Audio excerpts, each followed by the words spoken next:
আমি একটা কথা বলেছি, কথাটা ভাইরাল হয়েছে অনেক। মানুষ মানুষের অবস্থানকেই ভালোবাসে, মানুষ কখনোই মানুষের অন্তঃসত্ত্বাকে ভালোবাসে না। অবস্থান আপনার ভালো, আপনার পিছনে মানুষের অভাব থাকবে না। আজকে আপনার ক্ষমতা আছে, পাওয়ার আছে, খ্যাতি আছে, ইত্যাদি আছে, মানুষ দেখবেন পিছনে ঘুরঘুর করছে, ঘুরঘুর করছে, এবং এরা কিন্তু সবাই সবার স্বার্থেই ঘুরঘুর করছে। এর বাইরে আল্লাহ পাক কিছু মানুষের মনে আল্লাহর পক্ষ থেকে মহব্বত দেন, এটা আলাদা বিষয়। আপনি মানুষকে সন্তুষ্ট করতে পারবেন না। পরিবার, বাবা মা, ছেলে মেয়ে, বউ বাচ্চা, কাউকে সন্তুষ্ট করতে পারবেন না। 100% আপনি কাউকে সন্তুষ্ট করতে পারবেন না। সারা জীবন করে যাবেন, আপনার বিরুদ্ধে অভিযোগ থেকেই যাবে। শুধু আল্লাহ রাব্বুল আলামিন অপেক্ষা করে বসে আছেন, আপনি কখন তওবা করে তার দিকে ফিরে আসবেন। দিন দিন আল্লাহ পাক আপনাকে মাফ করে দিবেন ইনশাআল্লাহ।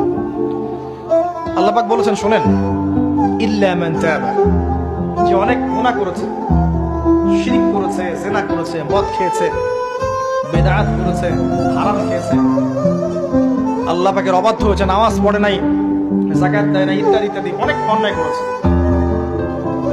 একদিন তওবা করে ফিরে এসেছে। আল্লাহ পাক বলেছেন, ইল্লা মান তাবা, যে ব্যক্তি তওবা করে ফিরে আসলো, ওয়া আমানা, এবং ঈমান নিয়ে আসলো, ওয়া আমিলা আমালান সালিহান, এবং এখন থেকে সৎ আমল করা শুরু করলো, হোক সে নারী বা পুরুষ, যে কেউ, যে কোনো বয়সের, যে কোনো বর্ণের, যে কোনো ভাষার, যে কোনো দেশের, এগুলো কিচ্ছু যায় আসে না আল্লাহ পাকের। ইন্নাল্লাহা লা ইয়ানজুরু ইলা আজসামিকুম ওয়ালা ইলা সুওয়ারিকুম ওয়ালাকিন ইয়ানজুরু ইলা কুলুবিকুম ওয়া আমালিকুম। আল্লাহ পাক শুধু কলব দেখেন, আমল দেখেন, রক্ত মাংস বর্ণ এগুলো দেখেন না। আল্লাহ পাক ফিরে এসেছে, আমল, ঈমান এনেছে, আমল সালেহ করেছে। আল্লাহ পাক বলছে, উলাইকা, এরাই তারা, ইউবাদদিলুল্লাহু সাইয়্যাতিহিম হাসানাত, এরাই সেই ব্যক্তি যাদের সমস্ত গুনাহকে আমি আল্লাহ নেকি দিয়ে পরিবর্তন করে দেব। আল্লাহ অপেক্ষা করছেন আপনার জন্য। ভাই, আমি একটা কথা বলেছি।